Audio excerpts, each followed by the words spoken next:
Good morning सभी को। आवाज़ आ रही है अच्छे से? एक बार बता दीजिए, फिर हम आज के सफ़र को स्टार्ट करते हैं। और हम लोग एटम और न्यूक्लियाई मतलब कि परमाणु एवं नाभिक वाला जो चैप्टर है, या परमाणु संरचना बोल सकते हो या अणु एवं परमाणु बोल सकते हो, अलग अलग किताबों में आपको अलग अलग देखने को मिल सकती है। तो उस चैप्टर को हम अभी डील कर रहे हैं। और पिछले क्लास में हमने जितनी चीज़ें पढ़ी थी उसको एक बार रिकॉल करते हैं, फिर आगे की ओर हम लोग कूच करते हैं दोस्तों। तो लास्ट क्लास में आप लोगों ने देखा था कि आपने एटम जो होता है उसके बारे में जाना कि एटम क्या है। एटम के अंदर दो चीजें हैं, शेल है और न्यूक्लियस है। शेल में इलेक्ट्रॉन पाए जाते हैं, न्यूक्लियस में पाए जाते हैं प्रोटॉन और न्यूट्रॉन, जिनको कंबाइन फॉर्म में हम कहते हैं न्यूक्लियॉन्स। तो सवाल आएगा कि न्यूक्लियॉन्स क्या है, तो प्रोटॉन और न्यूट्रॉन का जोड़ा है। फिर हमने ये भी देखा कि इलेक्ट्रॉन पे नेगेटिव चार्ज है, प्रोटॉन पे पॉजिटिव चार्ज है, न्यूट्रॉन जो है वो न्यूट्रल है, मतलब उदासीन है। ठीक है। और एटम का जो साइज है वो एटम का साइज लगभग 10⁻⁻10 मीटर, या इसी को आप 10⁻⁸ सेंटीमीटर या 1 एर्मस्ट्रॉन्ग के नाम से जानोगे। और वहीं पर जो न्यूक्लियस है, नाभिक है, उसकी जो साइज की बात होगी तो उसकी साइज आप लोग का 10⁻⁻15 मीटर या 10⁻⁻13 सेंटीमीटर, मतलब 1 फर्मी मीटर के बराबर लेनी है। तो यहाँ तक की चीज़ें मुझे लगता है सबको ठीक से क्लियर हो गई हैं। वेरी गुड मॉर्निंग सभी को। चलिए मेरे भाई, आगे हम लोग बढ़ते हैं। और पिछले क्लास में आपने इलेक्ट्रॉन के बारे में जान लिया कि इलेक्ट्रॉन की खोज किसने की थी, तो सर जे थॉमसन ने की थी। इलेक्ट्रॉन कहाँ पाया जाता है, तो सर परमाणु के कोश में पाया जाता है। और इलेक्ट्रॉन पर आवेश का द्रव्यमान, इलेक्ट्रॉन पे आवेश का मान, इलेक्ट्रॉन पे कहना चाहिए कि उसका मास, द्रव्यमान, उसका चार्ज और स्पेसिफिक चार्ज मतलब विशिष्ट आवेश। सब लोग बता दो मुझे, इलेक्ट्रॉन के विशिष्ट आवेश का मान कितना आया था? क्योंकि ये छोटा सा सवाल है, कॉन्सेप्चुअल, पर आ जाता है, कई अलग अलग परीक्षाओं में पहले पूछा भी जा चुका है। तो हमने कल आपको सिखाया कि कभी भी कोई भी स्पेसिफिक क्वांटिटी बोलेगा, विशिष्ट राशि का नाम लेगा, चाहे विशिष्ट आवेश हो, विशिष्ट ऊष्मा हो, विशिष्ट एंथैल्पी हो, विशिष्ट एंट्रोपी हो, कुछ भी अगर विशिष्ट शब्द लगा है, इसका मतलब कि उसको द्रव्यमान से भाग देना है। किससे भाग देना है? द्रव्यमान से भाग देना है। बहुत आसान है, कर लेंगे। चलिए फिलहाल के लिए हम लोग आते हैं अब प्रोटॉन के बारे में पढ़ने। प्रोटॉन P+ से रिप्रेजेंट करेंगे। ठीक। इससे रिलेटेड फैक्चुअल पॉइंट कि भैया इसके खोजकर्ता कौन है, प्रोटॉन की खोज किसने की थी। तो याद रखिएगा, बहुत से स्टूडेंट्स को लगता है कि रदरफोर्ड ने प्रोटॉन की खोज की थी। भैया रदरफोर्ड ने नाभिक की खोज की थी, और उन्होंने ये बताया था कि नाभिक में धनावेश केंद्रित है, पर उस नाभिक में प्रोटॉन ही धनावेश है, ये रदरफोर्ड ने डिस्कवर नहीं किया था। रदरफोर्ड के बाद जो आपका प्रोटॉन की खोजकर्ता के लिए जाने जाते हैं वो है सर गोल्डस्टीन। कौन है सर? गोल्डस्टीन। ये नाम याद रखना, रदरफोर्ड का नाम मत लेना। रदरफोर्ड ने नाभिक की खोज की थी, बिल्कुल उन्होंने ये बात कही थी कि नाभिक के अंदर ही आप लोगों का धनावेशित कण उपस्थित है, जिसे हम लोग उपस्थित है, बट वो कण प्रोटॉन है। इसकी क्रेडिट किसको मिलता है? गोल्डस्टीन को। तो Goldstein was the discoverer of proton and Rutherford was the discoverer of nucleus.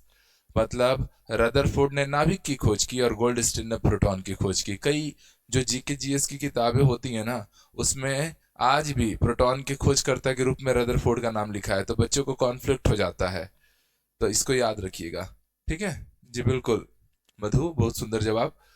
आइए अगला सेक्शन देखिए। ये प्रोटॉन की खोज तो हो गई। प्रोटॉन पे आवेश कैसा है सर?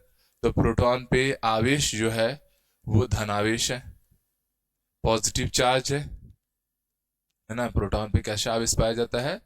पॉजिटिव चार्ज पाया जाता है। और उस चार्ज की वैल्यू कितनी है अगर इस पे बात हो, तो उस चार्ज की वैल्यू +1.6 इंटू 10⁻⁻19 कूलम। कहाँ इस पर द्रव्यमान कितना है? मास है ना। अगर हम इसके मास की बात करें, आवेश का मतलब चार्ज, ठीक। तो मास कितना होता है? तो ये होता है सर 1.672 इंटू 10⁻⁻27 किलोग्राम। या कोई और बच्चा रहे तो इसी को लिख सकता है 1.672 इंटू 10⁻⁻24 ग्राम। ठीक। चलिए, और क्या है प्रोटॉन से रिलेटेड, कि इसकी उपस्थिति कहाँ है, कहाँ प्रेजेंट रहेगा। तो कहाँ प्रेजेंट रहेगा मेरे भाई, कहाँ प्रेजेंट रहेगा, तो ये रहेगा आप लोग का नाभिक में, इनसाइड द न्यूक्लियस। अंग्रेजी वाले भी भाई, मैं हिंदी में लिटरेट कर रहा हूँ तो उसको लिखते चलिएगा, नाभिक में, इनसाइड द न्यूक्लियस। ये बहुत बेसिक चीजें पढ़ रहे हैं अभी हम लोग, धीरे धीरे हम लेवल को अपना उठाएंगे, कोई परेशान होने की बात नहीं है। हमें इतना जरूर कहूंगा कि जितनी चीजें मैं आपको कवर करा के दूंगा, उतनी चीजें आपको किसी स्टैंडर्ड किताब में भी नहीं मिलेगी। आप इतना ट्रस्ट कीजिएगा कि जितना हम पढ़ लेंगे, बस मैं जितना पढ़ रहा हूँ उतना पढ़ा रहा हूँ, उतना आपको बस संभाल लेना है। किसी भी एग्जाम में आप बैठेंगे, आपके पास सबसे ज्यादा फैक्ट और डाटा रहेंगे और बेहतर करने के लिए अपॉर्चुनिटी रहेगा। प्रोटॉन के बारे में हो गई बातें। और क्या ले सकते हो प्रोटॉन। अच्छा, प्रोटॉन जो होता है, इसी को कई बार हम लोग एक और नाम से जानते हैं। प्रोटॉन जो है ना सर, ठीक है, ये H+ एटम के रूप में भी जाना जाता है ना। कई बार प्रोटॉन का मतलब होता है H+ आयन, H+ आयन। क्योंकि हाइड्रोजन के पास क्या होता है सर, एक प्रोटॉन होता है, एक इलेक्ट्रॉन होता है। प्लस लगाने से हमको पता चल गया कि एक इलेक्ट्रॉन भी त्याग दिया गया। अब जब उसे त्याग दिया गया है, तो मेरे भाई वहां पर उसका नाम ही एक प्रोटॉन हो गया। तो H+ आयन को भी कई बार आप लोग किसका नाम देते हो, प्रोटॉन का नाम देते हो। ठीक है, चलिए, यहां तक की चीजें सब लोग को क्लियर है, समझ में आ रहा है। अब थोड़ा सा पढ़ लेते हैं किसके बारे में मेरे भाई, न्यूट्रॉन के बारे में, फिर आप चीजों को और आगे बढ़ा दीजिएगा। ये तो बेसिक बेसिक इंफॉर्मेटिव पार्टिकल्स है। फिर है सर न्यूट्रॉन।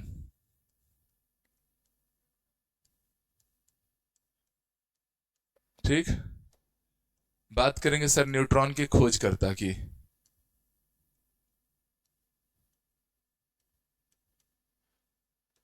तो इसे खोजा था किसने, जेम्स चैडविक ने। देखो, प्रोटॉन की खोज और न्यूट्रॉन की खोज में ज्यादा समय लगा नहीं था, सॉरी, प्रोटॉन की खोज और इलेक्ट्रॉन की खोज में ज्यादा समय नहीं लगा था, बट न्यूट्रॉन की खोज में बहुत समय लगा। अब ये समय किस क्यों लगा, क्योंकि भैया इलेक्ट्रॉन और प्रोटॉन दोनों पे आवेश थे, इलेक्ट्रॉन और प्रोटॉन दोनों पे आवेश थे, इसलिए वो लोग इफेक्ट्स शो करते थे। अब इफेक्ट शो करने में दो टाइप के इफेक्ट मैं आप लोग को यहाँ पर पढ़ा देता हूँ। ठीक है, नोट करके यहाँ पर अलग से पॉइंट ले लो। ये चलो मैं इसको बता देता हूँ।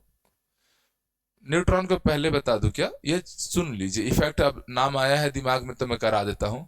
दो टाइप के इफेक्ट है। पहला है sir Zeeman effect, Zeeman effect. और दूसरा आता है sir Stark effect. Zeeman effect और स्टार्क इफेक्ट, ये दो टाइप के आप लोग को इफेक्ट्स को जानना है, जीमन प्रभाव और स्टार्क प्रभाव। जीमन प्रभाव में क्या होता है और स्टार्क प्रभाव में क्या होता है, थोड़ा सा उसको भी ध्यान देंगे। ठीक है, तो जो हमारा जीमन इफेक्ट है, ये कहां पर काम आता है, तो ध्यान समझेगा। जीमन इफेक्ट का सीधा सीधा रिलेशन किसके साथ है, तो सर ये है सर मैग्नेटिक फील्ड के साथ। जीमन का नाम लिया तो मैग्नेटिक फील्ड का नाम लेना। और अगर स्टार्क इफेक्ट की बात होगी, तो ये जो आएगा ये आप लोग का इलेक्ट्रिक फील्ड के लिए आएगा। अब ये होता क्या है वो मैं अभी आपको बताता हूं, ये इलेक्ट्रिक फील्ड। ठीक है, क्यों न्यूट्रॉन की खोज में इतना समय लगा, उसी पे बात हो रही थी, तो उससे एक नए दो फैक्ट सामने आ गए, Zeeman effect and Stark effect. कई बार अलग अलग एग्जाम्स में इन पे सवाल पूछे जाते हैं, और ये बड़ा इंपॉर्टेंट होता है। स्टार्क इफेक्ट क्या है सर, विद्युत क्षेत्र में रहेगा, इलेक्ट्रिक फील्ड मतलब विद्युत क्षेत्र है जी। होना जाना क्या है, ठीक है।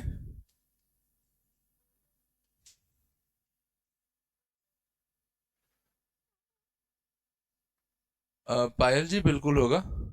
आइए थोड़ा सा ध्यान से समझिए, यहां पर क्या होता है जीमन इफेक्ट में, कि ये जब कोई आवेशित कण, आवेशित कण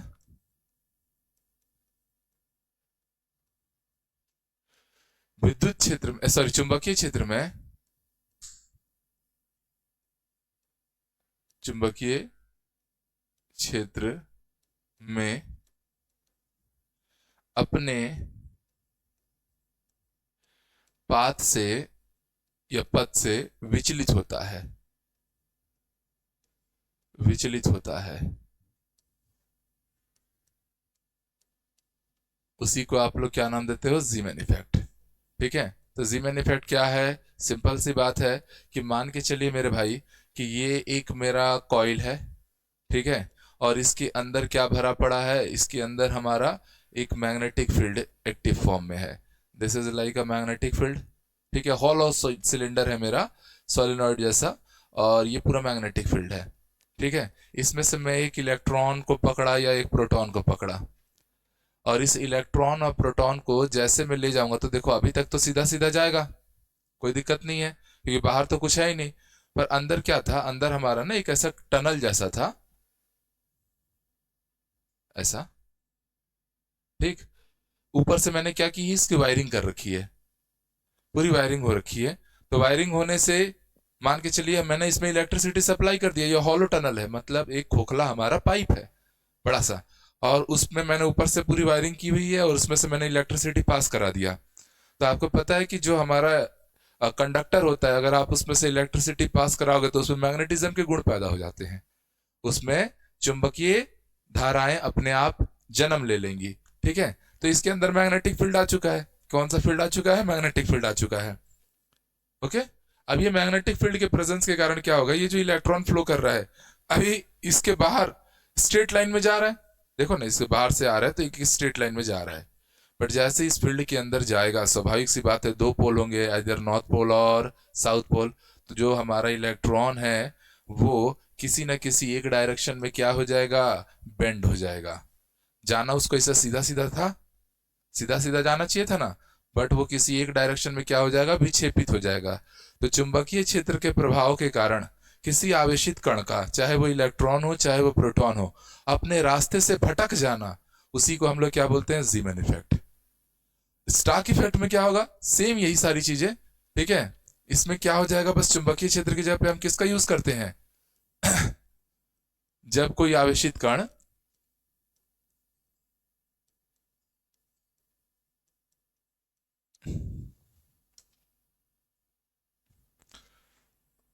आवेशित कण विद्युत क्षेत्र, विद्युत क्षेत्र में विक्षेपित होता है, उसे स्टार्क इफेक्ट करेंगे। विक्षेपित का मतलब होता है डेविएट होना, अंग्रेजी वाले लिखना चाहे तो लिख लीजिए, when a charge particle, when a charge particle deviates from its original path, from its original path in electric field is known as a Stark effect।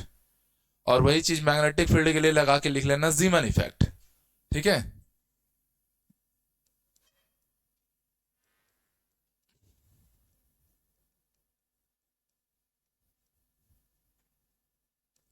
Stark प्रभाव कहते हैं। आप सोच रहे होगे सर इसका यूज कहां करेंगे, है ना, बहुत इंपॉर्टेंट डिवाइस में यूज करते हैं, और उस डिवाइस का कोई नाम बताएगा जहां पे जीमैन इफेक्ट और स्टार्क इफेक्ट का हम लोग कॉन्सेप्ट यूज कर रहे होंगे। This is a very important device known as cyclotron. ठीक है, क्या होता है साइक्लोट्रॉन में अभी मैं बताऊंगा। मान के चलिए सर ये मेरा एक वायर है, मतलब वायर नहीं है, टनल है, और इसमें इलेक्ट्रिक फील्ड है। इलेक्ट्रिक फील्ड का मतलब एक साइड क्या होगा, इलेक्ट्रोपॉजिटिव होगा, और दूसरा वाला साइड क्या होगा, नेगेटिव होगा। हर इलेक्ट्रिक फील्ड में तो ये दो चार्जेस बन जाती हैं, एक प्लस और एक माइनस। अगर मान के चलिए भाई मैंने एक प्रोटॉन को पकड़ा और लेकर आया, ये प्रोटॉन बेचारा सीधा साधा पॉजिटिव नेचर वाला लड़का सीधे जा रहा है, अभी जिंदगी में कोई आया नहीं है, तब तक तो ठीक है, जाना इसको सीधे सीधे चाहिए था, ऐसे ऐसे सीधे जाना चाहिए था। मगर आपको पता है जैसे ही वो किस में प्रवेश करेगा, तो भैया किशोरावस्था में, तो आपको पता है कि वो डेविएट होगा, सीधा सीधा जाने की जगह पे प्लस चार्ज वाला है तो किसकी ओर झुक जाएगा, माइनस की ओर। तो जाना सीधा था और हम लोग अपने पाथ से डेविएट हो गए। हमारे नॉर्मल जीवन में भी जीमैन इफेक्ट और स्टार्क इफेक्ट लग रहा है। जाना एक रास्ते में था पर डेविएट होकर हम किसी दूसरे रास्ते पे चले जा रहे हैं। तो ये जो जीमैन इफेक्ट और स्टार्क इफेक्ट है, इंपॉर्टेंट इफेक्ट है। जीमैन इफेक्ट किससे रिलेटेड है? मैग्नेटिक फील्ड से। और स्टार्क इफेक्ट किससे रिलेटेड है? इलेक्ट्रिक फील्ड से। अब तुम लोग अपने जीवन में जीमैन और स्टार्क को, मैग्नेटिक और इलेक्ट्रिक फील्ड को ढूंढ लो, कौन रहा होगा जो आपको पाथ से डेविएट कर दिया होगा। ठीक है, मैंने बोला डिवाइस का नाम साइक्लोट्रॉन। साइक्लोट्रॉन के बारे में थोड़ा सा बता देता हूं। अब क्या है, बात चली है, साइंस तो साइंस है, ठीक है। नाम से भी आ रहा है ना साइक्लोट्रॉन, जैसे आप मार्वल की मूवी देखते हो मेगाट्रॉन, साइक्लोट्रॉन, वैसे ही है। साइक्लोट्रॉन कैसा डिवाइस होता है पता है? हम सब लोग को पता है कि भैया सूर्य प्रकाश की उपस्थिति में किसी भी मेटल के ऊपर, मेटल में तो अरबों खरबों इलेक्ट्रॉन भरे पड़े हैं, है ना। तो सूर्य प्रकाश की उपस्थिति में क्या होता है, जब सूर्य की प्रकाश किरणें आके इस मेटल के सरफेस से टकराती हैं, भाई एक मेटल में तो आपको पता है ना अरबों खरबों इलेक्ट्रॉन्स हैं। तो ये मान लीजिए हमारी सूर्य प्रकाश की किरणें आई और ये इस मेटल के सरफेस से टकराई, और उस पर पता है कि सरफेस पे जो भी इलेक्ट्रॉन रहेंगे उनको वो क्या करेंगी, अपनी एनर्जी देके बाहर निकाल देंगी। यस और नो? अब बाहर निकाल देंगी, और यहां पर अगर मैं एक बस प्लस प्लेट ला के रख दूं, धनात्वेशित कण ला के रख दूं, तो आपको पता है कि ये जो इलेक्ट्रॉन जो मुक्त हो चुके हैं, पहले बंधे हुए थे अब मुक्त हो चुके हैं, तो वो इस प्लस प्लेट की ओर गति करेंगे। यस और नो? तो गति करेंगे तो इलेक्ट्रॉन प्रवाह कर रहे हैं, और इलेक्ट्रॉनों का प्रवाह क्या कहलाता है? विद्युत धारा। विद्युत धारा की परिभाषा यही है ना, इलेक्ट्रॉनों के प्रवाह की दर को हम क्या नाम देते हैं? विद्युत धारा। तो किसी प्रकाश किरण के द्वारा धातु के सतह पर टकराने से वो अपनी एनर्जी धातु के सतह के इलेक्ट्रॉन को देता है, और वो अपनी दहलीज ऊर्जा पार करके इलेक्ट्रॉन मुक्त हो जाते हैं सतह से, थ्रेशोल्ड एनर्जी को, बैरियर को पार कर जाएंगे और फ्री हो जाएंगे। फ्री हो गए तो भैया आप बस एक काम करो, प्लस प्लेट बगल में रख दो, सारे इलेक्ट्रॉन उसकी ओर खींचे चले जाएंगे, और जैसे इलेक्ट्रॉन प्रवाहित होंगे वैसे ही धारा बनना शुरू हो जाएगा। तो इस तरीके से इलेक्ट्रिसिटी बनाया जाता है सूर्य प्रकाश की किरणों का उपयोग करके, और इस प्रभाव को हम लोग क्या नाम देते हैं? प्रकाश से विद्युत बना रहे हैं, तो नाम क्या है? प्रकाश विद्युत प्रभाव, फोटो इलेक्ट्रिक इफेक्ट। फोटो मतलब लाइट, और इलेक्ट्रिक बन रहा है, इस इफेक्ट को ही हम नाम देंगे फोटो इलेक्ट्रिक इफेक्ट। तो फोटो इलेक्ट्रिक इफेक्ट भी क्या है, कैसे समझ में आया?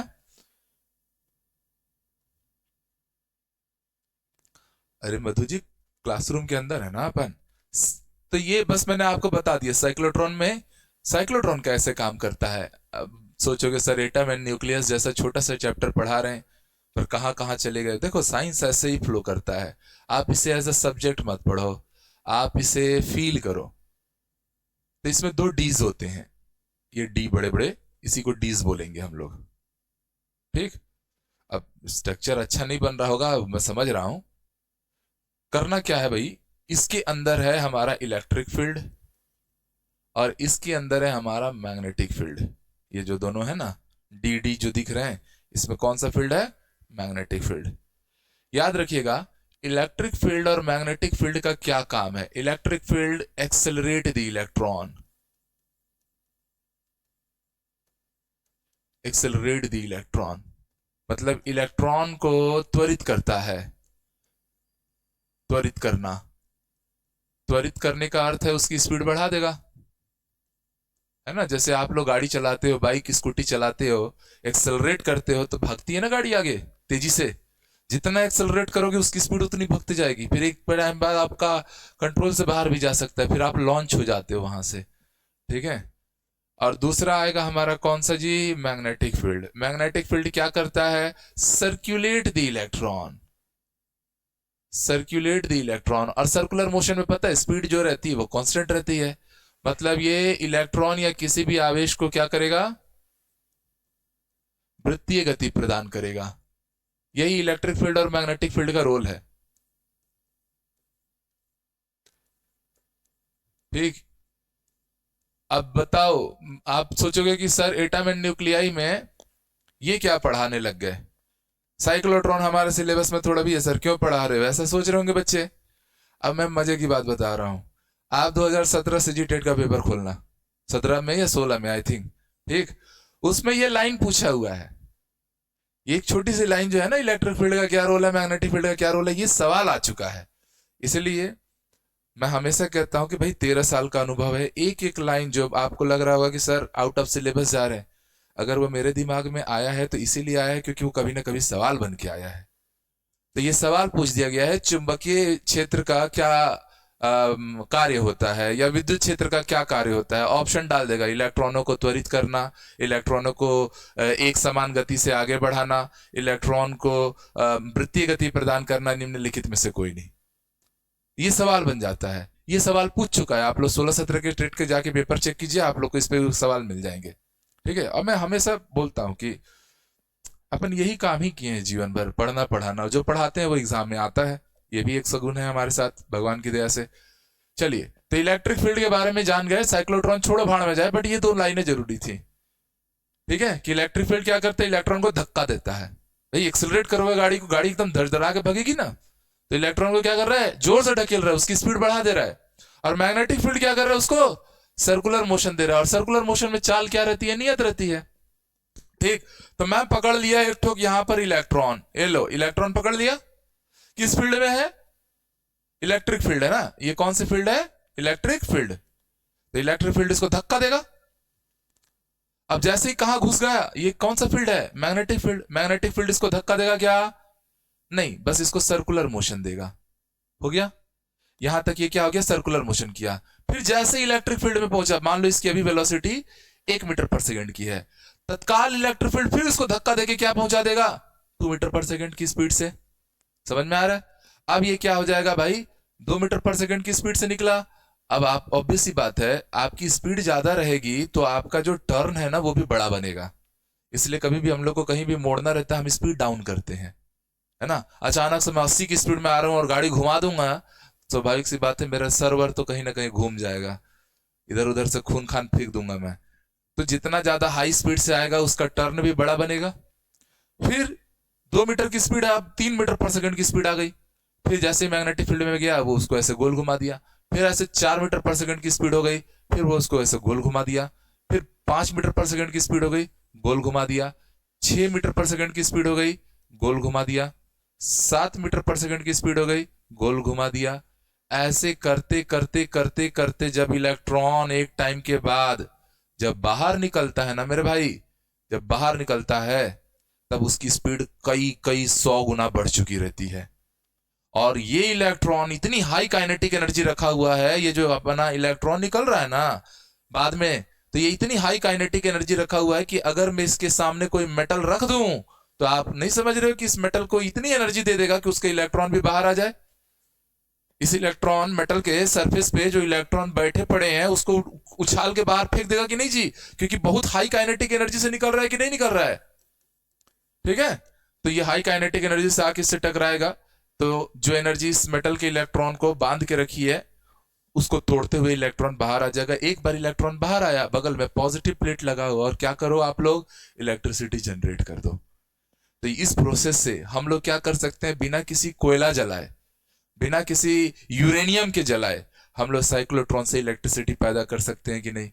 करना ही क्या है, एक साइड मैग्नेटिक फील्ड, एक साइड इलेक्ट्रिक फील्ड, ऐसा सेटअप बनाना है, और उसके बाद बीच में चार्ज पार्टिकल को, इलेक्ट्रॉन प्रोटॉन, इनको डालते जाना है। सामने एक ठोक मेटल रखूंगा, मेटल पे आके चार्ज पार्टिकल हाई एनर्जी से, काइनेटिक एनर्जी से टकराएंगे, इलेक्ट्रॉन को उछाल उछाल के बाहर भेजेंगे और हम इलेक्ट्रिसिटी जनरेट कर लेंगे। तो एक बार का खर्चा और जीवन भर का आराम। तो this is a very important device cyclotron. और ये मैंने क्या पढ़ाया आप लोग को, फोटो इलेक्ट्रिक इफेक्ट। ठीक है, तो इसीलिए साइंस ऐसे ही चलता है मेरे दोस्त। और आपको भी पता है एग्जाम में फोटो इलेक्ट्रिक इफेक्ट किसी न किसी चैप्टर में होगा, सवाल तो आ ही जाएंगे। तो ठीक है, थोड़ा सा हम बियॉन्ड द स्किल गए, बट हमने अच्छी मजेदार चीज पढ़ी। और ये जो 3 पॉइंट मैंने आपको पढ़ाए हैं, फोटो इलेक्ट्रिक इफेक्ट आप लोग समझ गए। इलेक्ट्रिक फील्ड हमेशा क्या करता है, एक्सेलरेट करता है चार्ज को। मैग्नेटिक फील्ड हमेशा क्या करता है, सर्कुलेट करता है चार्ज को। ठीक, आ जाओ। तो ये जीमन इफेक्ट, स्टार्क इफेक्ट, एक छोटा सा लाइन आया था, पता है क्या लाइन आया था, वहीं से हम यहां तक पहुंच गए थे। कुछ तो लाइन आया था, अब लाइन भूल गए, चलो जो भी है। न्यूट्रॉन की बात करेंगे, न्यूट्रॉन जेम्स चैडविक ने खोजी थी। हाँ, लाइन यही आया था कि न्यूट्रॉन की खोज लेट क्यों हुई। प्रोटॉन और न्यूट्रॉन खोजे जा चुके थे, प्रोटॉन और इलेक्ट्रॉन खोजे जा चुके थे, उसके कई कई साल मतलब 50-100 साल बाद इलेक्ट्रॉन न्यूट्रॉन की खोज हुई। कारण क्या था? क्योंकि भैया इलेक्ट्रॉन और प्रोटॉन जो थे ना, वो जीमेन इफेक्ट, स्टार्क इफेक्ट में डिटेक्ट किए जा सकते थे, उन पे आवेश था, चार्ज पार्टिकल थे, तो वो स्टार्क इफेक्ट और जीमेन इफेक्ट शो कर ले रहे थे। अब न्यूट्रॉन जो था उस पर कोई चार्ज थी ही नहीं, चार्ज थी ही नहीं, तो उसको ढूंढ पाना बड़ा असंभव काम था। और इस असंभव काम को किसने करके दिखाया? जेम्स चैडविक ने। इसलिए इसको भी नोबेल मिला था। सभी को नोबेल पुरस्कार मिला है ना, इलेक्ट्रॉन, प्रोटॉन, न्यूट्रॉन जिन्होंने भी डिस्कवर किया है, सबने नोबेल पुरस्कार जीता है। ठीक है राजकुमारी जी, आप बस पढ़ते जाइए, सिलेबस को देखिए मत। एग्जाम होने में समय है, तो आप उस चीज को फील कीजिए और रेगुलर कोशिश कीजिए 4 से 5 लेक्चर आप लोग मेंटेन करो। सबसे अच्छा तरीका मैं हमेशा यही कहता हूँ कि भैया पहले से नोट्स रहता है उसको लिख लो, 5 से 7 मिनट लगेगा, 10 मिनट लगेगा। एक क्लास में कितना ही नोट लिखवा दिया हूँ, 10 मिनट में हो जाता है, छाप दो। उसके बाद उसको 2 मिनट पढ़ो, और फिर वीडियो को 1.5 गुना 2 गुना जैसा भी आपको कंफर्ट लगे उस स्पीड में देखो, तो 1 घंटे का वीडियो आपका 40-45 मिनट में कवर हो जाएगा। फिर इसको रिवाइज करो, ठीक है। और लास्ट में आंख बंद करो, मन में सोचो, और एक बार अपने आप को टीचर बना के किसी को पढ़ाओ। कोई नहीं है तो भी मान के चलो कि आप किसी को बता रहे हो, आप समझा रहे हो कि इलेक्ट्रॉन ये होता है, प्रोटॉन ये होता है। क्योंकि जब हम किसी चीज को समझाते हैं ना, तो पढ़ने से ज्यादा वो हमको ज्यादा याद रहता है, समझ में ज्यादा आता है। ठीक है, चलिए, तो इस तरीके से ना 1 घंटे 1.5 घंटे के अंदर 5 बार 6 बार रिवीजन हो जाएगा आपका। आप लोगों को लगता है एक वीडियो देखने में 2 घंटे 2.5 घंटे का समय लगता है, 1 घंटे के अंदर आप लोग 5 बार रिवीजन भी कर लोगे, जिस तरीके से मैंने बताया उस तरीके से पढ़ोगे तो। ठीक है, ऑनलाइन में ऐसे ही पढ़ना है। हम लोग क्या है, थोड़े से पुराने जमाने वाले मशीन है ना, ऑफलाइन पढ़ने का हम लोग को आदत है। चलो, जेम्स चैडविक की बात हो गई। ये कहाँ उपस्थित है भाई? न्यूट्रॉन कहाँ उपस्थित है? नाभिक में। कहाँ उपस्थित है? नाभिक में। ध्यान से सुनेंगे। आवेश का मान, चार्ज कितना है इसके ऊपर जी? चार्ज कितना है? 0। उदासीन है ना ये कैसा पार्टिकल है? न्यूट्रल चार्ज पार्टिकल है, उदासीन है। ठीक, इसका द्रव्यमान कितना है? द्रव्यमान को क्या बोलते हैं? मास। मास का नाम लेते ही मुझे मेरी जंग याद आ जाती है। मेरी जंग मूवी देखी हो कि नहीं, नागार्जुन की? नहीं देखी हो? देखी हो ना? तुम्हारी आंखें नसीली हैं, तूफान उठेगा, है ना? तो मास, वो मास भाई थे वो। तो इस पे जो मास आता है वो 1.674 इंटू 10⁻⁻27 किलोग्राम होता है। या इसी को आप 1.674 इंटू 10⁻⁻24 ग्राम भी ले सकते हो, दोनों ले सकते हो। ठीक है, बढ़िया, समझ में आ रहा है? हाँ, मेरी जंग, वन मैन आर्मी, अरे वाह वाह, कर लो थोड़ा प्यार मेरा मन का पंछी तड़प रहा है ना? कितना सुंदर गाना था भाई। और मतलब एक नायक अपनी नायिका के लिए अपनी अभिव्यक्ति को किस तरीके से प्रकट करता है, उस गाने में इसका वर्णन हुआ है। हिंदी में हम लोग संदर्भ प्रसंग लिखा करते थे ना। चलिए, मास हो गया, चार्ज हो गया, सब कुछ हो गया। न्यूट्रॉन जो है, न्यूट्रॉन टूटता भी है। न्यूट्रॉन के टूटने से ही आप लोग के न्यूट्रिनो, एंटी न्यूट्रिनो, ये सब क्वार्क्स पार्टिकल्स अलग से बनेंगे, हालांकि वो अलग जाना है। ठीक है, अच्छा, एक चीज और समझिएगा, मैं यहाँ पे नोट करके कुछ पॉइंट लिखवा दे रहा हूँ। चलो, न्यूट्रॉन का खेला हो गया कंप्लीट, इतना ही बात आपको समझना था न्यूट्रॉन से रिलेटेड। नोट करके पॉइंट लिखना। सर, अगर चार्ज वाइज अगर सेम बोला जाए, चार्ज सेम किस में रहता है, किस में बराबर बराबर चार्ज है? तो सर, इलेक्ट्रॉन का चार्ज और प्रोटॉन का चार्ज आपस में क्या है? बराबर है, बस उनके नेचर अलग है, ये नेगेटिव है और वो, दोनों का वैल्यू तो सेम है, 1.6 इंटू 10⁻⁻19 कूलम। तो चार्ज वाइज कौन बराबर होते हैं? Electron and proton. और अगर मास वाइज बात किया जाए, द्रव्यमान के हिसाब से, कौन सेम होते हैं, कौन बराबर होते हैं? तो सर मास ऑफ प्रोटॉन और मास ऑफ न्यूट्रॉन आपस में लगभग बराबर थे, क्योंकि न्यूट्रॉन का मास कितना आया है 1.674 इंटू 10⁻⁻27 किलोग्राम, और प्रोटॉन का मास भी कितना होता है 1.672, मतलब 0.02 का अंतर है, ठीक है, नहीं 0.002 का अंतर है, तो बहुत बहुत माइन्यूट अंतर है, और दोनों के मासेस क्या है, आपस में लगभग बराबर होते हैं, किसके? न्यूट्रॉन के और प्रोटॉन के। चार्ज वाइज कौन सेम होते हैं? तो इलेक्ट्रॉन और प्रोटॉन। छोटा सा पॉइंट है, याद रखिएगा, ठीक।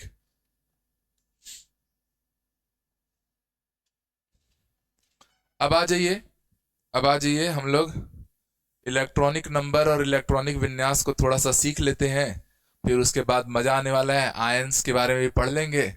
तो चलिए हेडिंग डाल लीजिए सर, इलेक्ट्रॉनिक विन्यास, इलेक्ट्रॉनिक कॉन्फ़िगरेशन।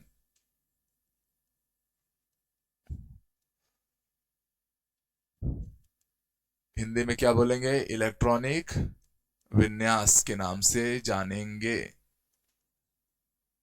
अच्छा, वो सब एटॉमिक पार्टिकल मैंने आप लोग को बोला था ना याद करने, किसने डिस्कवर किया नहीं किया वो भी याद कर लेना भाई। चलिए भाई, तो ध्यान समझिएगा, अभी का मॉडर्न पीरियोडिक टेबल जो लोथर मेयर और मोस्ले ने बनाया है ना, मॉडर्न पीरियोडिक टेबल, वो किसके ऑर्डर पे अरेंज है? परमाणु क्रमांक के। पहले वाला जो मेंडलीफ का था वो किस पर था? परमाणु भार के। वो गलत हो गया था, है ना, पर दुनिया को 100 साल बाद पता चला कि यार मेंडलीफ से तो गलती हो गई, और हम लोग आज तक गलत ही पढ़ रहे थे। बाद में लोथर मेयर और मोस्ले नाम के महान वैज्ञानिकों ने उसमें संशोधन किया और पूरे मॉडर्न पीरियोडिक टेबल को फिर से रीअरेंज करना पड़ गया। तो वो परमाणु क्रमांक के आधार पर व्यवस्थित है, और आपको परमाणु क्रमांक 1 से लेके परमाणु क्रमांक 20 तक जनरली चीजें याद होनी चाहिए। अभी वैलेंसी वाले चैप्टर में भी मैंने आपको ये चीजें सिखाई हुई हैं, कैसे करना है। तब ये हमको पता, अंदर होता है नाभिक, नाभिक के बाहर कौन होते हैं? कोश। और कल के क्लास में आपने ये बात पढ़ रखी है कि प्रथम कोश, द्वितीय कोश, तृतीय कोश में कितना कितना इलेक्ट्रॉन भरा जा सकता है। ये मान लीजिए प्रथम कोश है, ये द्वितीय कोश है, ये तृतीय कोश है, तो पहले वाले में कितना इलेक्ट्रॉन पॉसिबल है? 2, दूसरे में 8, तीसरे में 18। यही सीक्वेंस चलता है हमारा, 2, 8 और 18, ठीक है। चलिए, तो अगर मैं बात करूंगा किसकी? इलेक्ट्रॉनिक कॉन्फ़िगरेशन की। ये मेरा परमाणु क्रमांक है, अगर 1 2 3 4 5 6 7 8 9 और ये रहा 10, 20 तक याद कर लो, काफी रहता है। ये मेरा एलिमेंट है। एलिमेंट कौन हो जाएगा? परमाणु क्रमांक 1 होने से हाइड्रोजन, 2 होने से हीलियम, 3 से lithium, 4 beryllium, 5 boron, 6 carbon, 7 nitrogen, 8 oxygen, 9 fluorine और 10 क्या है? नियॉन है। अब ये मुझे यहाँ पे लेना सर इसका इलेक्ट्रॉनिक विन्यास, मैं पहले भी पढ़ा चुका हूँ, वैलेंसी वाले चैप्टर में भी पढ़ाया था। तो इलेक्ट्रॉनिक विन्यास में हाइड्रोजन का इलेक्ट्रॉनिक विन्यास क्या आएगा? 1, हीलियम का 2, लिथियम की बात करूंगा तो कैसे हो जाएगा जी ये? तो सर पहले कोष में तो अधिकतम कितने इलेक्ट्रॉन भरा सकते थे? आई कितने हैं? मतलब समझ रहे, ये होटल है, होटल का पहला जो रूम है वो भर गया है, बाकी एक्स्ट्रा गेस्ट को कहाँ भेजना पड़ेगा? रूम नंबर 2 में। तो भैया इसका कॉन्फ़िगरेशन क्या हो गया? 2,1। जब तक पहला रूम नहीं भरे दूसरे रूम में भेजना नहीं है, तो 2,1। इसके लिए क्या हो जाएगा? 2,2, 2,3, 2,4, 2,5, फिर ये हो जाएगा 2,6, 2,7, 2,8 हो जाएगा यहाँ तक, ठीक। ऐसे ही हम लोग को और भी देखने हैं, और भी देखने हैं एलिमेंट। तो ये मेरा एटॉमिक नंबर रहेगा Z, कहाँ से लेना पड़ेगा? 11, 12, 13, 14, 15, 16, 17, 18, 19, 20। 11 नंबर किसका है? सोडियम का, फिर मैग्नीशियम का, फिर एल्यूमिनियम, फिर सिलिकॉन, फिर phosphorus, sulphur, chlorine, argon, potassium, calcium. Configuration कैसे टूटेगा? तो अब तो दूसरा कमरा भी भर चुका है, तो दूसरा कमरा भी भर चुका है, तो ये हो जाएगा 2, 8, 1, टोटल 11 हो गए।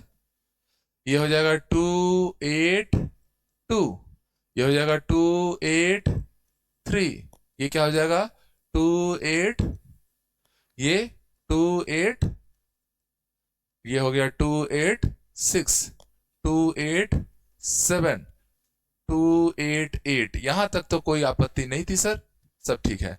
अगला क्या होने वाला है 28 और 9, 18 तक जा सकते हैं ना।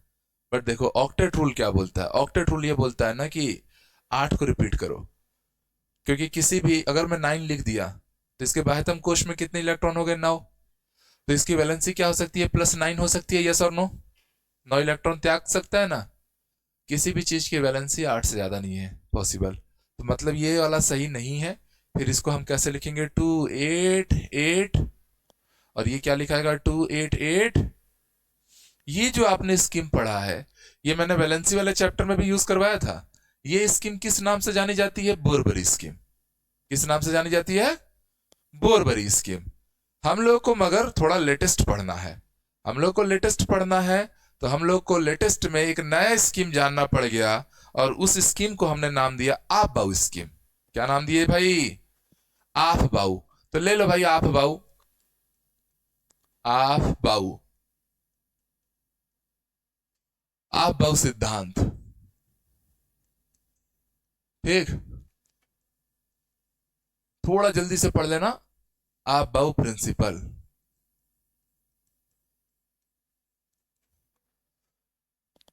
आप-बाऊ प्रिंसिपल किस पे बेस्ड है सर, ये मैं परिभाषा नहीं निकाल रहा हूं, ये किस पर बेस्ड है, इलेक्ट्रॉनों के भराव पर आधारित है, इलेक्ट्रॉनों के कक्षकों में भराव पर आधारित है। अब ये बताइए कि ये जो इलेक्ट्रॉन कक्षकों में भरे जाएंगे वो किस आधार पर भरे जाएंगे, किस आधार पर भरे जाएंगे, तो सर ऊर्जा स्तर के आधार पर। किस आधार पर भरे जाएंगे, ऊर्जा स्तर के आधार पर।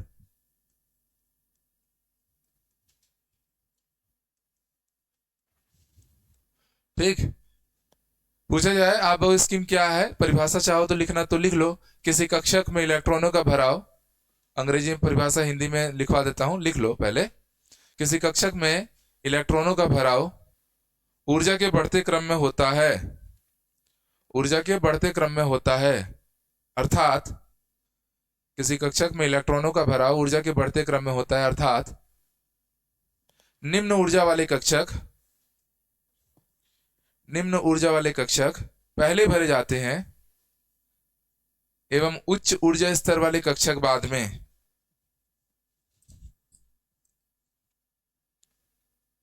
एवं उच्च ऊर्जा स्तर वाले कक्षक बाद में,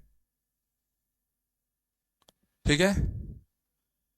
अंग्रेजी वाले लिख लीजिए, to filling an electron, filling of electron in any atomic orbital, in any atomic orbital is based on the basis of energy level, is based on the basis of energy level of orbitals।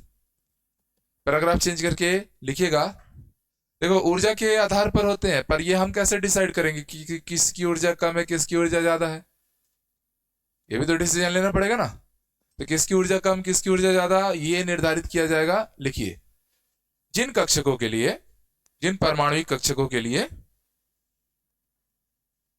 n+l का मान, n+l का मान कम होता है, n+l का मान कम होता है,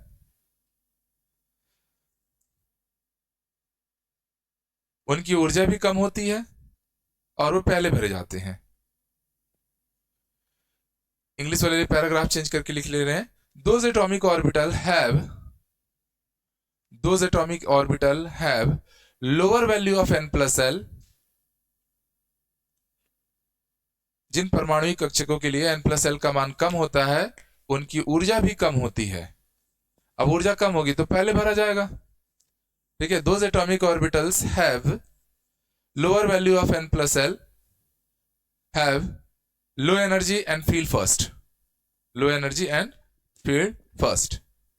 पैराग्राफ फिर से चेंज कीजिए, बाई चांस अगर n+l की वैल्यू सेम आने लग जाए तब क्या करोगे, है ना। तो लिखिए, जिन परमाणुविक कक्षकों के लिए, जिन परमाणुक कक्षकों के लिए n प्लस एल का मान एक समान हो, यह बराबर हो, जिन परमाणुक कक्षकों के लिए n प्लस एल का मान बराबर हो, इलेक्ट्रॉन उसमें पहले भरा जाएगा जिसके n का मान कम हो, जिसके n का मान कम हो।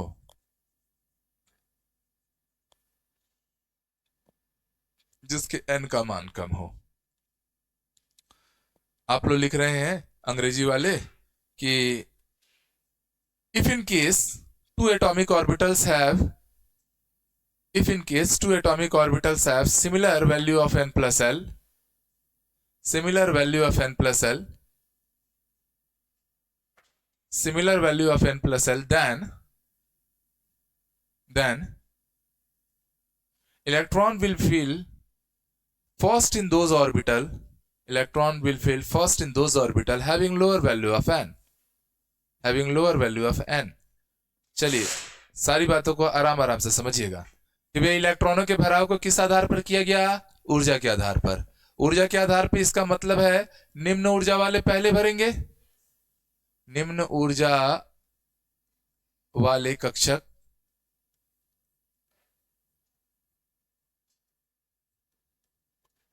में इलेक्ट्रॉन पहले भरेगा, है ना जी। अब बात यह है कि सर ये एनर्जी लेवल डिसाइड कैसे होगा। तो ऊर्जा का जो क्रम है ना, मैं आपने जो परिभाषा लिखा है ना उसी को मैं वन लाइनर फैक्ट के तौर पे लिखा रहा हूं। तो ऊर्जा का जो क्रम आएगा वो कैसे डिसाइड करना है, वो डिसाइड करना है n प्लस एल के मान से, ठीक है, n प्लस एल के मान से। कैसे, तो ध्यान समझिएगा। जैसे मैं फॉर एग्जांपल आपके सामने रख रहा हूं 2-3 ठोक एग्जांपल के तौर पे, ठीक है। मान लीजिए मेरे पास 2s है, 4p है, 6d 4d है ना। ये 3 एटॉमिक ऑर्बिटल है, इनका n प्लस एल का मान कैसे डिसाइड करोगे। तो भैया पहले तो नोट बना के एक चीज याद रख लो, ये नोट करके, नोट मेरे बड़े कीमती रहते हैं, है ना।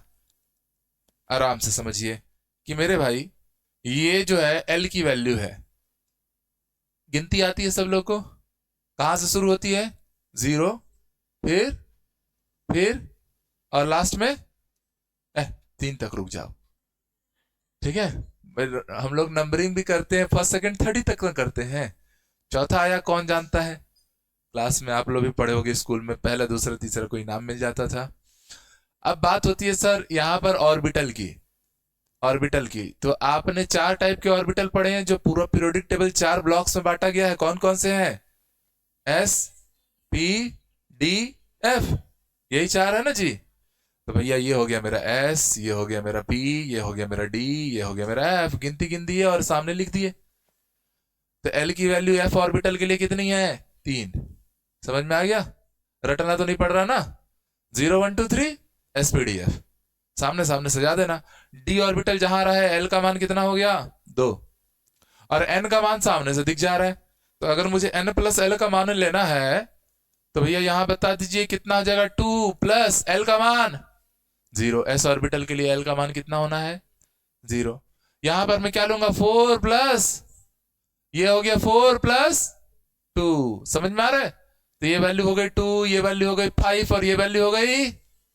तो आप बता दीजिए एनर्जी का अगर मैं ऑर्डर पूछूं आपसे, किसका ऑर्डर, एनर्जी ऑर्डर। तो सबसे पहले सबसे कम एनर्जी किसके बाद है, 2s, फिर 4p और लास्ट में क्यों है एनर्जी ऑर्डर। समझ में आया कैसे डिसाइड हुआ, n प्लस एल की वैल्यू से।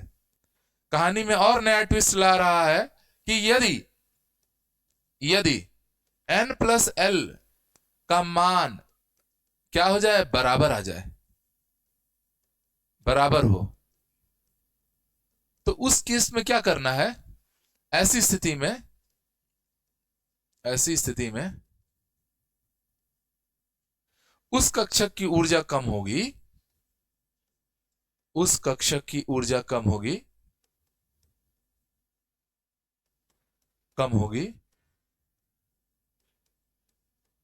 जिसका n का मान कम हो।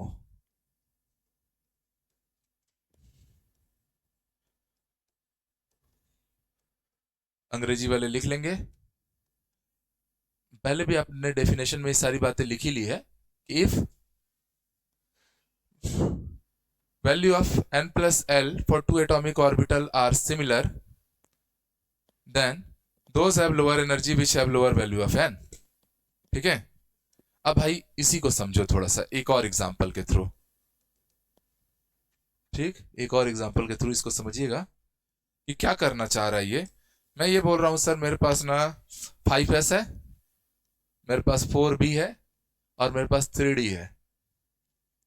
ठीक है, इसमें आप लोगों को बताना किसकी एनर्जी ज्यादा किसकी कम। तो शुरू में मत बोल देना सर इसका 3 इसका 4 इसका 5, ऐसा ऑर्डर नहीं होगा। आपको पहले n प्लस एल की वैल्यू निकालनी है। तो चलिए लेकर आइए, n कितना है और l कितना है ना। इधर आ जाओ, n कितना है और ये कितना हो गया, वैल्यू कितनी आ गई, 5 आ गई। यहाँ पे यहाँ भी, तो इस बार तो n प्लस एल की वैल्यू सेम हो गई है। तो ऐसे में मैंने आप लोग को सिखाया है कि अगर बाई चांस देखो n प्लस एल जिसका ज्यादा उसकी एनर्जी ज्यादा, वो बाद में भराएगा, है ना। रॉकी मूवी देखी हो नहीं देखी हो, केजीएफ सबने देखा है, मेगा स्टार मूवी रही है वो। केजीएफ मूवी में एक थीम पकड़ेगी नहीं। जब मैं केजीएफ को देख रहा था ना तो मुझे लग रहा था एच.सी. वर्मा के सवाल बना रहा हूं मैं, है ना। एच.सी. वर्मा की किताब में भी सवाल ऐसे ही रहते हैं ना, शुरू शुरू में 2-4 सवाल इजी रहेंगे, फिर क्वेश्चन नंबर 7-8 के बाद अत्याचार शुरू करता है वो।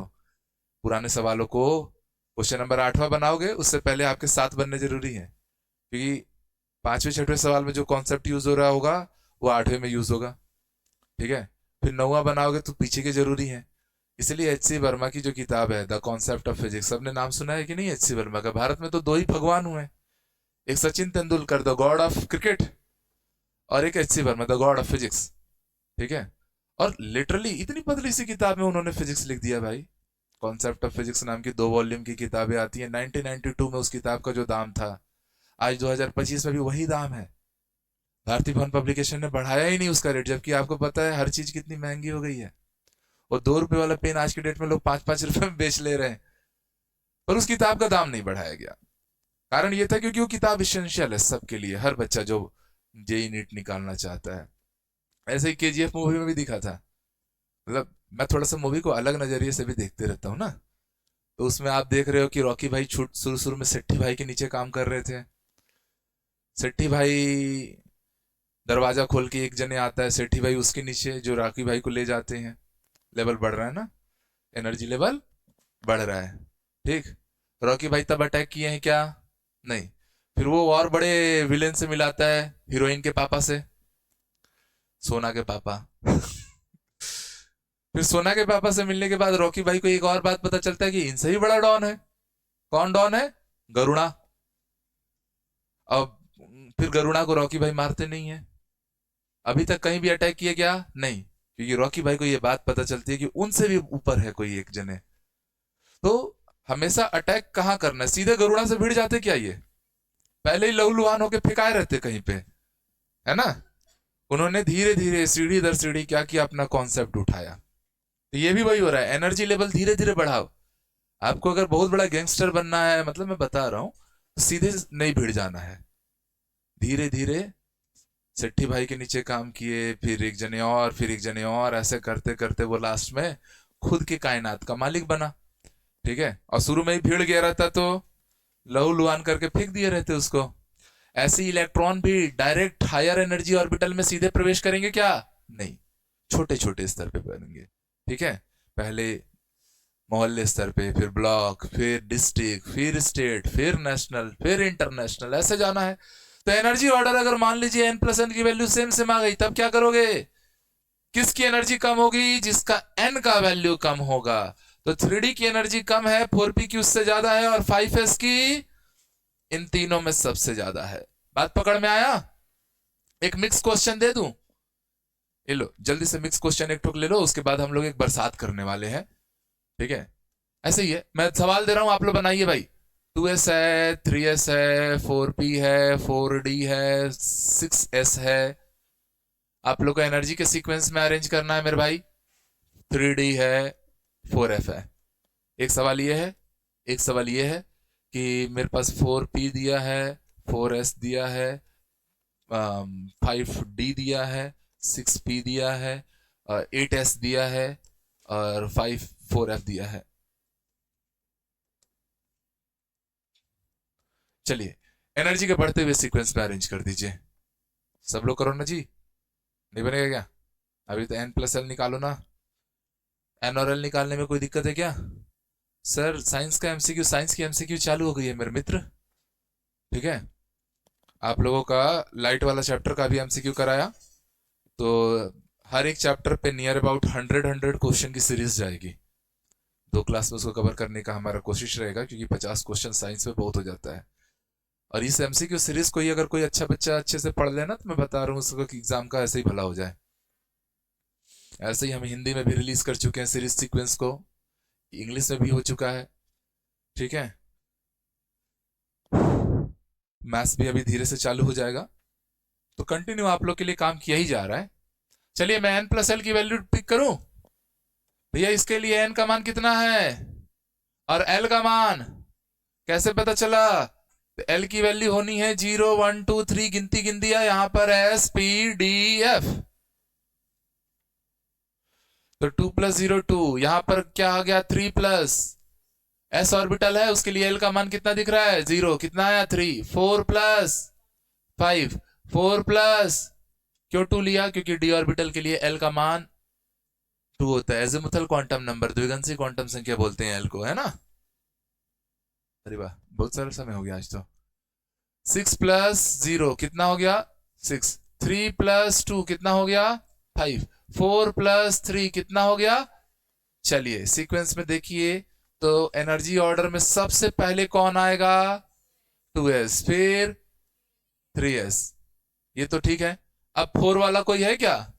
4 वाला है नहीं, 5 वाले दो हैं, तो इसमें 3d और 4p में किसकी एनर्जी कम है? 3d की कम है 4p की उससे, और फिर 6 वाले भी दो हैं, तो 4d के पास n का मान कम है। अगर n प्लस l का मान सेम आ जाए तो n की वैल्यू से देखते हैं, और इससे ज्यादा एनर्जी किसकी हो गई? 6s की। सबसे ज्यादा एनर्जी किसकी हो गई? 4f की। सीक्वेंस सजा लिए सब लोग, आसान लगा? तो आपसे पूछा जाए सबसे पहले कौन भरा जाएगा, तो 2s। सबसे आखिरी में कौन भरा जाएगा, तो 4f। सिंपल है। इधर पकड़े, n प्लस एल की वैल्यू बता दो मेरे भाई। 4 + 1 value 5, 4 + 0 value 4, 5 + 2 value 6 + 1 value 8 + 0 value 8, 4 + 3 value 7, 3 + 1 value. अब आप लोगों ने एनर्जी ऑर्डर का सीक्वेंस बनाना है, तो एनर्जी ऑर्डर में आप देखिए सबसे छोटा डाटा दिख रहा है 4, तो उसमें भी 3p की एनर्जी 4s से कम होगी। क्यों? क्योंकि दोनों के लिए n प्लस l का मान अगर सेम है, तो हम n का मान देखते हैं। जिसका n का मान कम है, n सामने से दिख रहा है, उसकी एनर्जी कम है। अब 5 वाला तो एक अकेला ही है ना? 6 वाला कोई है क्या? नहीं। 7 वाले 3 है, तो कौन पहले आएगा? 4f, फिर 5d, फिर 6p। और 8 वाले की एनर्जी सबसे ज्यादा होगी, वो सबसे आखिरी में भरे जाएगा। तो इस तरीके से आप लोगों ने ये सीक्वेंस तैयार कर लिया, बोलो हाँ या ना? समझ में आ गया? अब आते हैं एक ठोक बारिश करने। आप बाऊ ने किस तरीके से चीजों को दिया था, आप बाऊ डायग्राम एक एक लाइन छोड़ छोड़ के कॉपी में लिखना पड़ेगा। फर्स्ट ऑर्बिट में 1s आता है, दूसरे में 2 आएंगे 2s और 2p, तीसरे में 3 आएंगे 3s, 3p, 3d, चौथे में 4 आएंगे 4s, 4p, 4d, 4f। एकदम तीर की भाले की तरह बढ़ रहा है ना? भाला कैसा दिखता है? भाला ऐसा दिखता है, फिर इधर उतरता है। अब नीचे उतारना पर एक लाइन को रिपीट करके, तो ये हो गया 5s, 5p, 5d, 5f। हमारा भाला ऐसा रहेगा, ठीक? और कुछ नहीं। अब उतरिए नीचे, पीछे उतरिए, 6s, 6p, इधर क्योंकि अब ऐसा आना है ना? फिर 7s, 7p, and the last one, ठीक? अब करना कुछ नहीं है, हमको करना है बारिश, है ना? इस दर्द दिल की सिफारिश है ना, ऐसा बारिश पकड़ा मैं इसको, ये आया ऐसा, फिर ये ऐसा घूमेगा जाएगा यहाँ पे, फिर ये ऐसा जाके इस पे आया, बस बारिश करते जाइए। फिर ये ऐसे नीचे से घुमा दो, ऐसा गया, ऐसा आया, फिर ये घुमा ऐसा, बिगड़ा क्या कुछ? हाँ नहीं नहीं बिगड़ा है। फिर 3D, फिर 4P, फिर 5, अरे कुल मिला जुला के ऐसे ऐसे बस करना है, ठीक है? ऐसे ऐसे बस आप बारिश करा रहे हो। कहाँ से पकड़ना है बारिश को? तो सबसे आखिरी वाले से पकड़ लेते हैं, ऐसा उतार देते हैं, ठीक है? बारिश तिरछी हो रही है, तिरछी बारिश हो रही है, उतर गया है।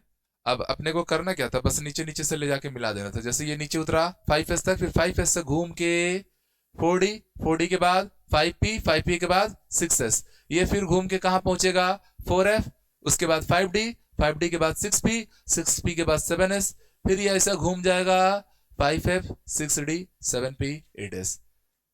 ये है आप लोग के एनर्जी ऑर्डर के सीक्वेंस, कि जब तक 4P नहीं भरता तब तक 5S में आप इंटर नहीं कर पाओगे, 5S नहीं भरता तब तक आप 4D में इंटर नहीं कर पाओगे, ऐसा चल रहा है, ठीक है?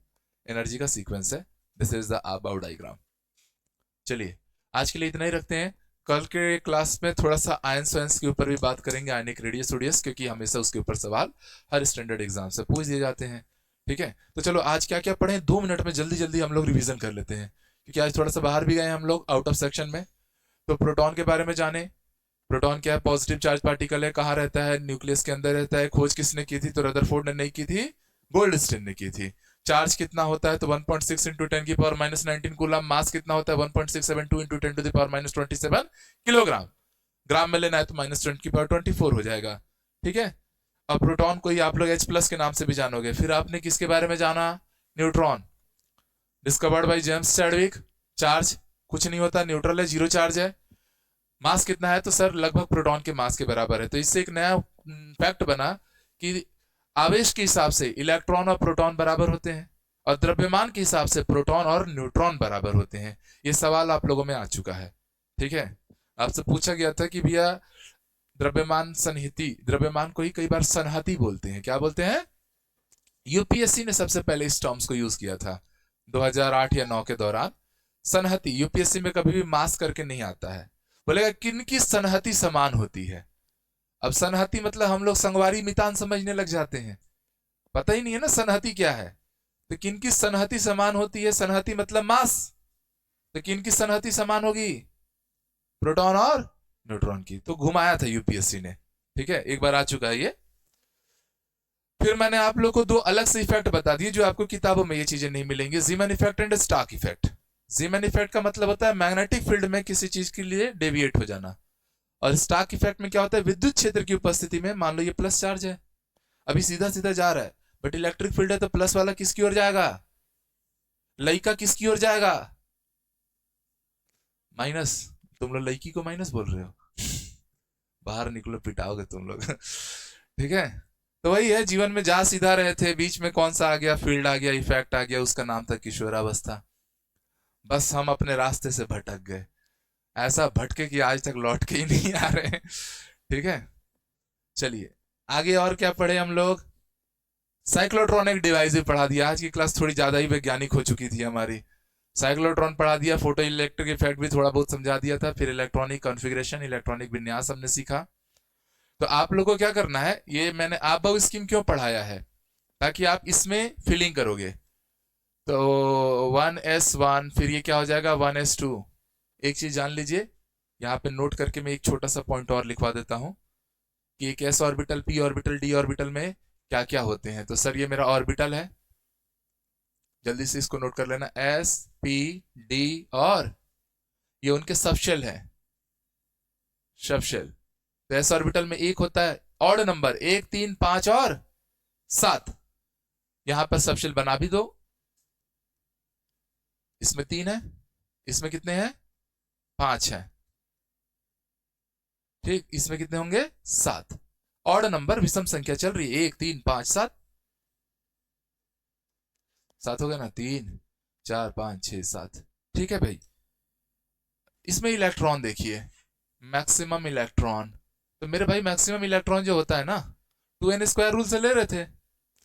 यहां याद रखिएगा एक जो सबशेल आता है ना इसमें अधिकतम 2 इलेक्ट्रॉन भरे जाते हैं और हमेशा उनके चक्रण क्या होते हैं, अपोजिट। एक मयान में 2 तलवारें हो सकती हैं क्या? हो सकती हैं। उल्टा रखा जाए तो दोनों का जो हैंडल है वो बाहर रहे, वही हाल हो रहा है। एक कक्षक में 2 electron, electron electron same charge, repulsion होगा? रहेगा कि नहीं रहेगा रिपल्शन? बट अगर मैं उनको उल्टा रख दूं तो एक का हैंडल इधर है, दूसरे का हैंडल इधर है, और तलवारें आपस में एक मयान में रखी जा सकती थी। तो वैसे ही एक कक्षक में 2 इलेक्ट्रॉन रखे जाएंगे पर उनकी स्पिन क्या हो, अपोजिट हो, चक्रण विपरीत हो। ठीक। इसमें कितने हैं भाई? 3 है। इसका नाम भी याद रखो, px py, और इसमें कौन होता है, dxy dyz dzx। ठीक। यह है dx² और लास्ट है dz²। अच्छा, इनको भी कुछ नाम देते हैं। जिनमें पावर 1 1 चल रहा है ना इनको हम नाम देते हैं T2g। क्या बोलते हैं? और जिनमें पावर 2 2 आ रहा है इनको हम क्या नाम देते हैं, EG। समझे जी? ठीक है, T2g EG। ठीक है, इसमें जरूरत नहीं है। तो कितने कितने इलेक्ट्रॉन भरे जाएंगे एस ऑर्बिटल में? मैक्सिमम कितने इलेक्ट्रॉन पॉसिबल है भाई? एक ही कक्षक था तो सबशेल था तो 2, इसमें 3 है, एक एक में 2 2 अट सकते हैं। अरे 3 कमरे हैं इसके पास, हर कमरे में 2 लोग आएंगे तो टोटल कितने हो गए? इसमें 10 और इसमें 14 इलेक्ट्रॉन। एक और चीज सिखा देता हूं, शेप, आकृति। शेप अलग चीज होती है, साइज अलग चीज होती है। साइज का मतलब बड़ा है, छोटा है, गोल है, पतला है, ये सब देखते हैं, साइज है वो। शेप का मतलब गोलाकार है कि वर्गाकार है कि आयताकार है कि त्रिभुजाकार है, ये सब उसका क्या हो गया, आकृति हो गई, शेप हो गई। ठीक है। तो एस ऑर्बिटल का जो शेप होता है दोस्तों वो याद रखना गोलाकार होता है। क्या होता है? गोलाकार, बोले तो स्फेरिकल शेप। पी ऑर्बिटल जो होता है सर डमरू आकार का होता है, डमरू का, डम्बल, डम्ब बेल। डम्बल वम्बल उठाते हो ना, जिम उम जाते हो तो जी, तो डम्बलवा कैसे दिखता है? ऐसा ही ना दिखता है। ठीक है, ये तो गोलू है, गोल। दिस इज द्विडमरू आकार। ये क्या होगा? डबल डम्बल या द्विडमरू, मतलब डबल डम्बल।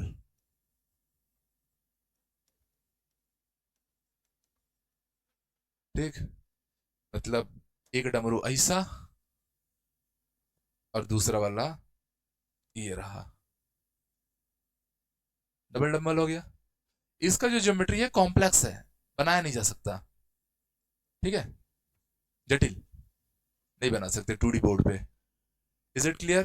तो ये मैंने एक और इन्फॉर्मेटिव बात बता दी। ये जितना आज के क्लास में हुआ है, आज का क्लास कम से कम मैं बता रहा हूं सर, शुरू के 2 पॉइंट आप लोग को लग रहा होगा एटॉमिक स्ट्रक्चर चैप्टर के हैं, प्रोटॉन और न्यूट्रॉन, ये तो दोनों बबुआ पॉइंट थे, इनको हटा दो। यहां से एक सवाल बनता है हमेशा, इस डायग्राम पे हमेशा सवाल बन जाता है, जीमन इफेक्ट, स्टार्क इफेक्ट। आप लोग जब सीजीटेट का या अपने शिक्षक भर्ती का पेपर देखोगे तो उसमें जीमन इफेक्ट, स्टार्क इफेक्ट एक ना 2 बार पूछा ही पूछा है, पूछे। इनफैक्ट 24 के पेपर में मेरे ख्याल से मौजूद था, आया था ना? 24 के पेपर में आप लोग का जीमन इफेक्ट, स्टार्क इफेक्ट में क्वेश्चन अवेलेबल था। तो इसीलिए मैं हमेशा बोलता हूँ कि जो चीज मैं ऐसे डिलीवर कर दूं ना वो सवाल बन जाते हैं। ठीक है, और ऐसा नहीं है कि पहले वाले बैच को नहीं पढ़ाया गया होगा। ठीक है। तो फिर उसके बाद साइक्लोट्रॉन पढ़ा दिया। साइक्लोट्रॉन पढ़ाते समय ये लाइन इंपॉर्टेंट थी, ये 2017 के पेपर में था। ठीक है, कि भैया मैग्नेटिक फील्ड और इलेक्ट्रिक फील्ड का क्या रोल है? तो इलेक्ट्रिक फील्ड इलेक्ट्रॉन को एक्सेलरेट करता है, उसकी स्पीड को बढ़ाता है, धक्का देता है। आप गाड़ी को एक्सेलरेट करोगे, गाड़ी की स्पीड बढ़ती है ना, तो वही इलेक्ट्रिक फील्ड का काम है। और मैग्नेटिक फील्ड क्या करता है? सर्कुलेट करता है। जैसे यहाँ इलेक्ट्रिक फील्ड है, ये इलेक्ट्रॉन को धक्का दिया, 1 मीटर पर सेकंड की स्पीड थी, मैग्नेटिक फील्ड सर्कुलेट कर दिया। फिर जैसे इलेक्ट्रिक फील्ड में घटा घुसा, धक्का फिर मिलेगा, 1 से क्या बन गया, 2 मीटर। अब जब स्पीड बढ़ी है तो गोले का आकार भी बढ़ेगा ना। आपको कहीं मोड़ना होता है 80 की स्पीड में, मोड़ोगे क्या? अगर छोटा मोड़ है तो आप उसको स्पीड डाउन करते हो, बड़ा मोड़ है तो भैया ले 80 क्या 100 में खींच देंगे हम लोग।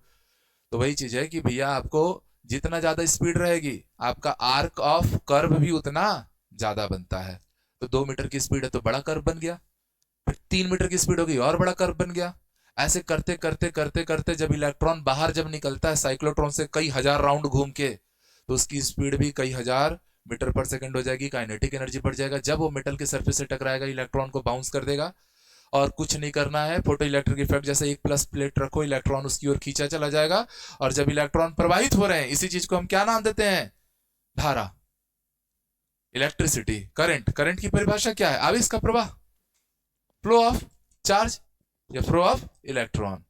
तो बन गया हमारा साइक्लोट्रॉन से इलेक्ट्रिक करंट। तो ये एक बहुत जबरदस्त डिवाइस है।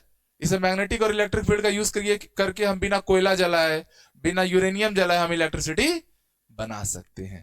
ठीक है, और जितना चाहे उतना बना सकते हैं, इसलिए जादुई डिवाइस है। फिर मैंने इलेक्ट्रॉनिक कॉन्फ़िगरेशन समझाया, इसके ऊपर हमेशा सवाल पूछे जाते हैं। फिर मैंने आप लोगों को पूरा आप का कॉन्सेप्ट सिखा दिया। अगर अच्छे लेवल का हायर ऑर्डर क्वेश्चन पूछेगा तो यहां से सवाल पूछ लेगा। फिर मैंने एक और फैक्ट बताया, ये 5 पॉइंट के ऊपर हमेशा सवाल आ जाते हैं। तो आज के क्लास में ना 4 से 5 सवालों का व्यवस्था हुआ है।